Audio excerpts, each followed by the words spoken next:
Virtual World Platforms Code of Conduct and Integrity Policy, Cube Bobcats Industries.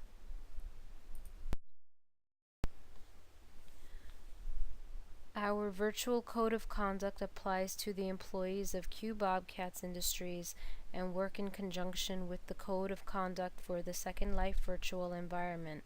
The primary goal for utilizing real estate in this virtual environment is to expand business practices and grow our ROI. Toward that end, we welcome this virtual work environment to be used in fostering ideas and growing business products, as well as fostering our employees' growth in this new work environment. Keep in mind we are communicating primarily with coworkers, customers, and stakeholders, and be aware that virtual environments are subject to legal authority, and the information given out in public virtual rooms will be accessible to the public at large. Any behavior that violates our code of conduct, as well as Second Life's code of conduct, will face disciplinary action, beginning with warnings up to and including termination of employment, dependent on the severity of the misuse of conduct. Misbehavior will always first begin with an open dialogue with you, the system conduct administrator, and the supervisor. In a manner of speaking, your virtual work office and communication therein will be subject to the same rules and corporate culture as what would occur in your physical workspace. Please see our additional guidelines listed below. Can-dos and won't-dos. Virtually no certainties. The first rule on our Code of Conduct guidelines has to do with your avatar. Avatars reflect your personality. Your work avatar and profile should reflect your work persona. When you are entering our virtual work environment, you may only use your work avatar. This creates a sense of continuity. For example, when there is a meeting and we transition from our physical work environment to our virtual work environment, there is instant recognition and connection to who we are talking with physically and who we are working with virtually through our avatars. We want our stakeholders, clients, coworkers, and managers to be able to recognize and acknowledge us, whether it is in our physical or virtual work environment.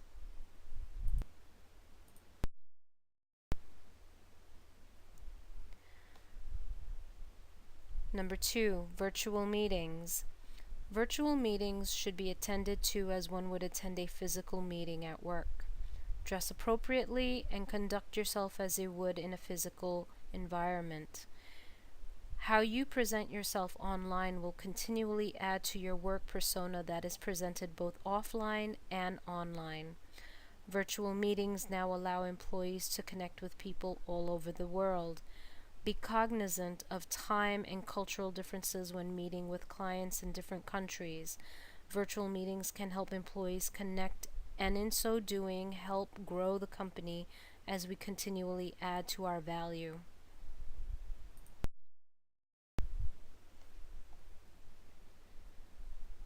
Number 3, intellectual property.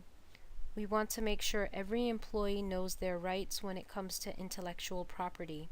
Be cognizant of our copyright laws and respect the fair use clause. Citations from clients, stakeholders, co-workers, etc. should only be made with prior written approvals. Own your intellectual property and make clear that you are speaking for yourself and not on behalf of Q Bobcats Industries. Use our disclaimer when posting content on our virtual work environment. Do not utilize our company's logo without prior approval. When you are online, never utilize our company's logo outside of our virtual work environment.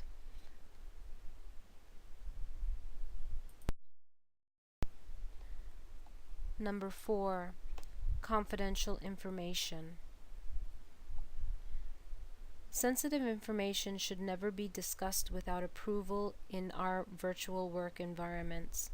If you are not sure what may be considered sensitive information, Please ask your manager. The reason why we do not want to disclose sensitive information in a public virtual setting is because it will affect all parties involved.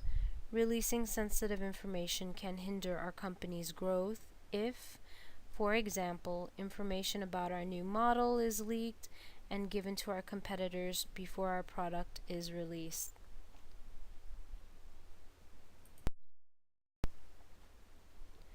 Number 5, best behavior. Remember to be respectful of your audience. Do not discriminate or ostracize those of another race, gender, religion, culture, etc. Discussions can become heated. Remember to behave professionally and treat others as you would prefer to be treated. A good rule of thumb is to behave as you would with our clients. With that in mind, understand and respect the differences in the people you connect with virtually. The playing field is virtually endless now and allows people to connect all over the world. We will more so now than in the past connect with other countries virtually and should be mindful and respectful of our difference in cultures.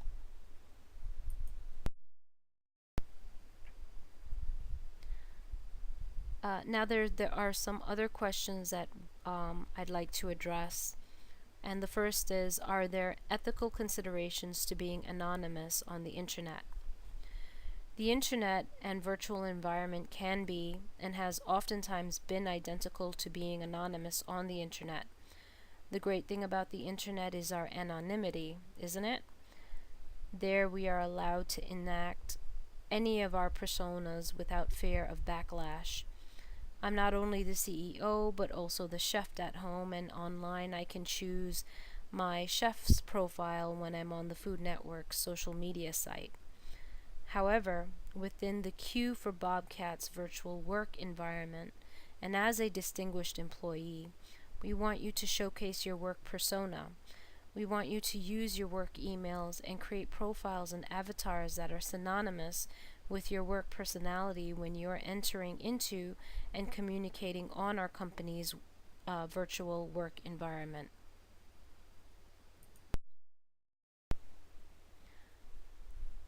When is it ethically appropriate to be a stranger, and when should you identify yourself? Ethically, it is appropriate and your right to be anonymous when you are outside our virtual work environment. For example, you can log on as another user and enter the Second Life virtual environment and do as you please. What you do on your time is your business. However, when you are on our time and you are going to enter our company's virtual work environment, you should be identifiable as an employee. Virtual work environments do not work well with anonymity. After all, if I want to contact a potential client and I want them to know who we are if they do decide to do business with us, it will be kind of difficult if they do not recognize us.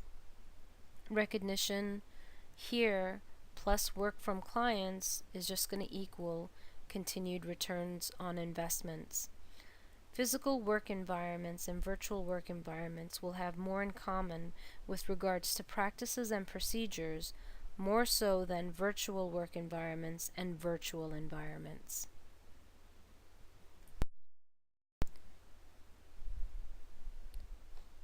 Could there be conflicts in a work situation? The reason why we stress identifying yourself in our virtual work environment is because there can be conflicts in a work situation. These virtual environments allow for many personas and user anonymity. We want our virtual work environment to function with recognition to our employees. We are only moving our work into a virtual platform. Our work ethics in our physical environment will, for the most part, remain the same to our virtual work environment.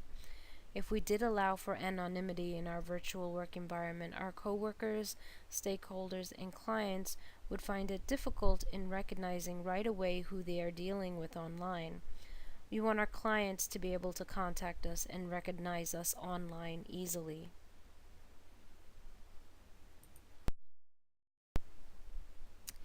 Is it always a good idea to use a pseudonym? Pseudonyms are used for anonymity. There are times when it is appropriate to use a pseudonym. This, of course, depends on the situation and the subject matter. If, for instance, you are a writer, using a pseudonym online will be akin to using a pen name in publishing your work. There are times, however, when it is not appropriate to use a pseudonym, such as when utilizing Q Bobcats Industries' virtual work environment. We want our employees to know one another as one would in our physical work environments. This virtual environment will connect all of our employees, customers, stakeholders, no matter where our physical location may be.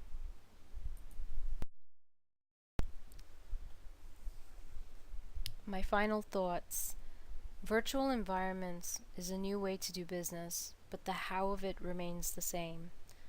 Physical locations may change, but the way we build relationships with each other will remain the same, whether online or offline.